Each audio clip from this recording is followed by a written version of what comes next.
Welcome, Your Honor. Thank you, my lord. Your Honor, what is your understanding of Article 159 of the Constitution?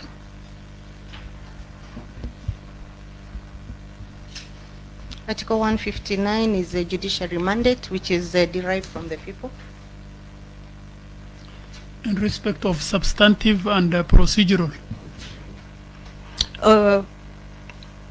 Article 159 regarding substantive and procedural, some parties want to hide under that article saying that they need not follow the procedural aspects of proceedings. But I think that has been resolved in Raila 2, which held that that article is not a panacea for all cures. Okay, thank you very much. Who can sue or defend a suit when a question arises as to the estate of a deceased person? A person who has a grant of letters of administration, my lord? Yes, even an interim one. Yeah, even ad collegianda letters. Okay. What is the role of pleadings in a dispute filed before you, especially the prayer sought by the parties,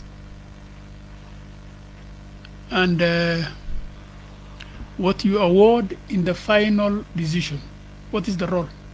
My lord, my understanding is that parties are bound by their pleadings. Parties are bound by the pleadings. Yes, what is in your pleadings is what you will get.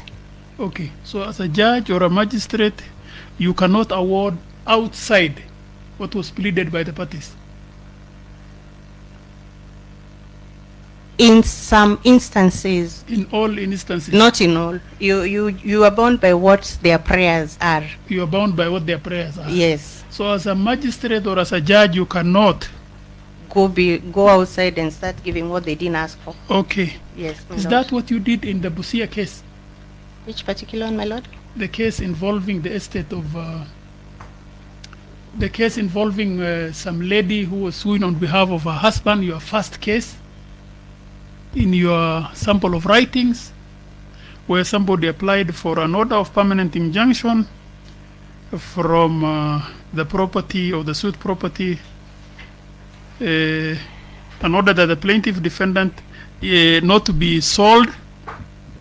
In the pleadings or in the evidence, there was evidence. This was a dispute about somebody who borrowed 200,000, passed on. His daughter sued on the National Bank of Kenya. The daughter was sued. She sued. That is your first sample writing. Yes.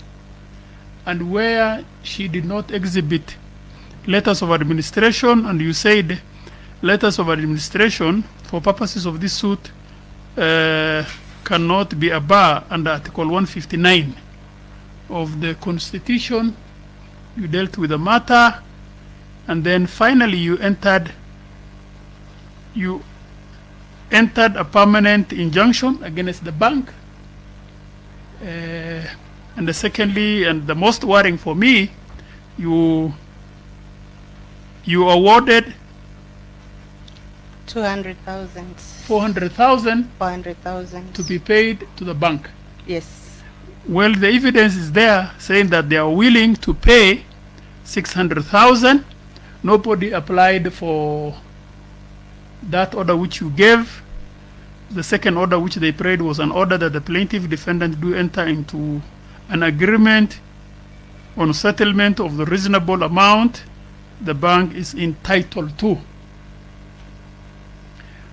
In your view, were you right under the circumstances now with the answers you have given? What I remember, my lord, is there was an offer to pay the bank 600,000 shillings. Yes. Which was rejected by the bank. They wanted the full amount, which I applied the induplum rule and found they were asking for way above what was due to them. Okay. But the point I'm making to you is that no such prayer was sought by the parties, by either of the parties, For the payment. for the payment. Yes. Okay. It was an oversight on your part. Most likely. Okay. It was I stand also an oversight corrected. that you allowed somebody who was not a legal administrator to sue the bank, and you sustained the suit. I gave reasons. She had been brought into the suit By being served. by being served on by the the bank. statutory notice. Yeah. Not But- served, but they said for onward transmission. Yes, they To the had estate. brought her on board. The bank brought her on board. Okay. In your view, what is viva voce evidence?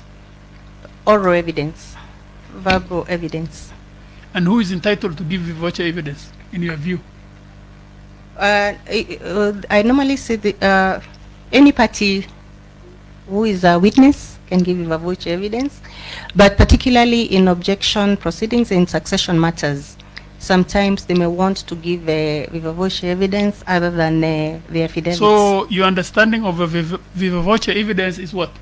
Verbal, spoken, oral. Oral. Yes, my lord. Okay.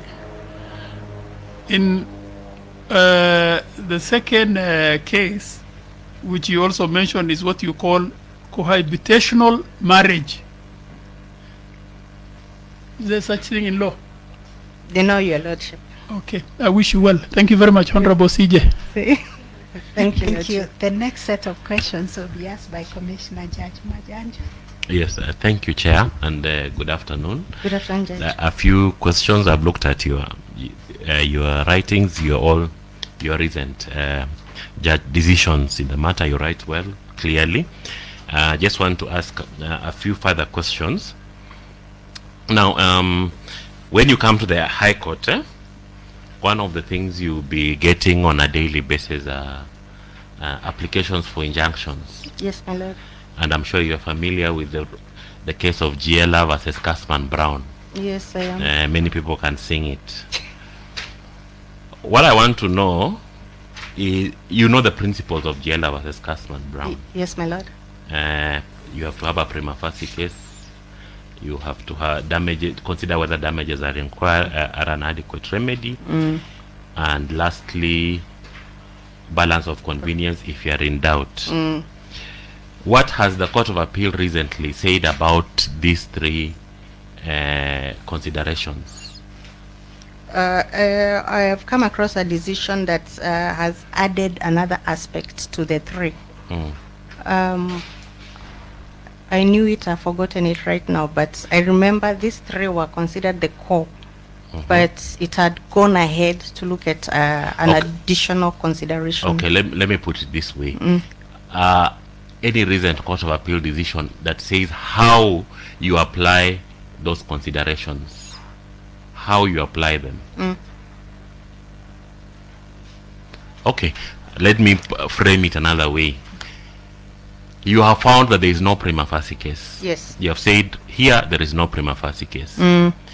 You have found that damages are an adequate remedy. Can you grant an injunction if you think the balance of convenience favors the plaintiff? Yes, I would. Yes. Okay. Go and read the case of Kuruman versus Jane Bonde. It will assist you. Yeah, and they say you can't because you have to consider them sequentially. There is one of the cases you have talked about, customary law. Yes. Customary law. Yes. I'm sure you deal with it on a daily basis. Yes. There are two ways in which customary law can be proved. Can you tell us which two ways those are? One is by way of expert witnesses, where an expert in customary law testifies. The other one is publications on customary law. What kind of publications? For a long time, we had... what is the test? Not a particular, what is the test?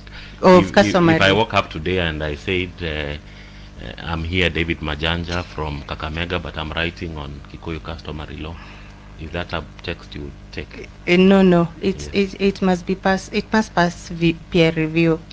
Yes. Okay. Yes.